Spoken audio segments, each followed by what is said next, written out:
Yo, what's up guys? Ayan, samahan nyo ulit ako sa biyahe ko papuntang Davao.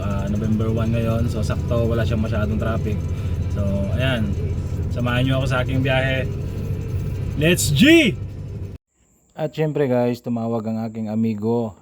Malapit lang din dito sa work ko. Bago daw kami pumunta ng Davao, dadaan muna kami sa bahay nila kasi nagluto siya ng baboy na may sabaw saka may langka.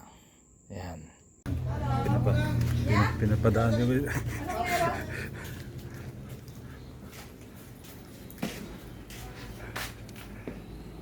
Pag namin pera niya, te.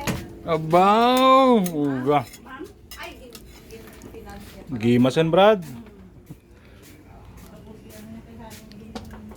Nakalinutom? Uy. Oh. buti hindi nag... Tama-tama may sili ka dito na kinuha ko pa. Kaya sili ko magpasabaw. Sarap ba? ko yung langka.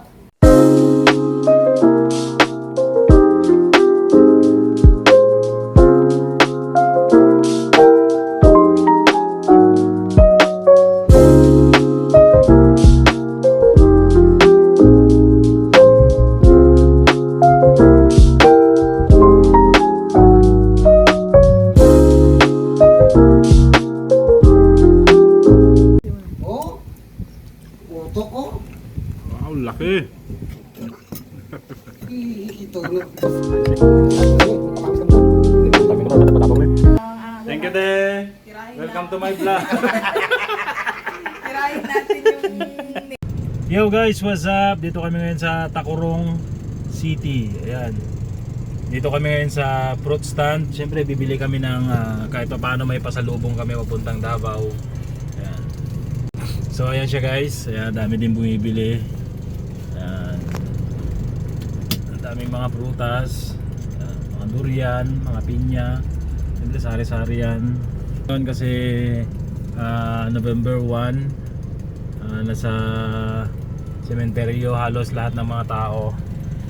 I'm swimming in everything you said. I'm thinking about jumping in it. Instead, I got you skinny dipping deep inside my head.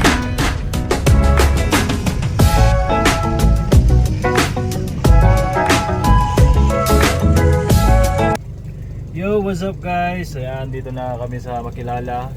Ayan, dito sa may 7-Eleven. Ayan. Halos lahat ng mga biyahero papuntang Davao. Ayan, tingnan nyo, daming mga sakyan. Ayan, dito sila nagre-rest o nagpapahinga. Tapos bumibili ng kape o kaya CR. Ayan. Ayan. So kami, ayan, bibili kami ng kape saglit, tapos back ulit. So ayan na nga guys, yun, halos biyahe namin kanina mula Sultan Kudarat hanggang dito sa Makilala. Mahigit 1 oras, tapos meron pang mga 2 o 3 oras hanggang sa Davao. Kaya ayan, naisipan namin magkape muna at syempre makapag-rest din. So kape muna tayo guys. Ayan, bago tayo babakbak ulit kasi mga 3 oras pa ang biyahe. Kailangan natin buhayin ang ating dugo para di tayo antukin. Ayan.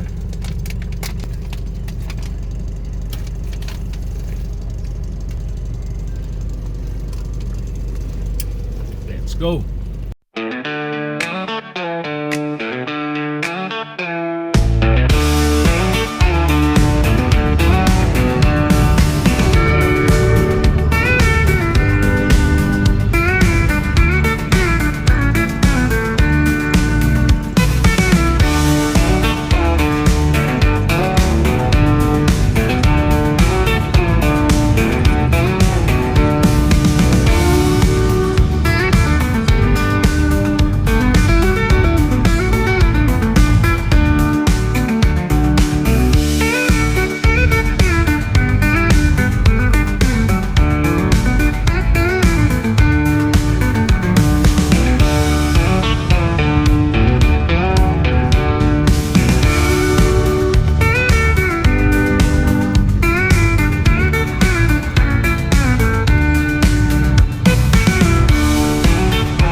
moment, my love, I'll be tempted.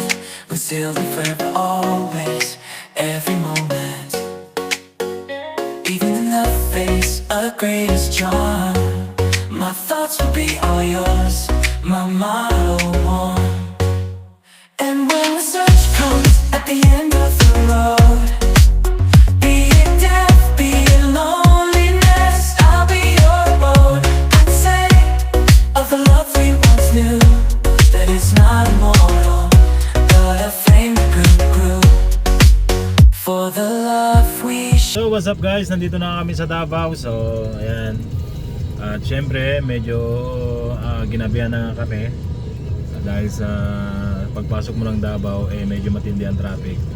At siguro may mga kwan dito na dahil sa syempre November 1 ngayon, kaya nga may mga cemetery na nasa gilid lang ng daan, kaya yun nagkakos lang ng traffic nandito sa papasok dito sa Davao. Kaya so ayun guys,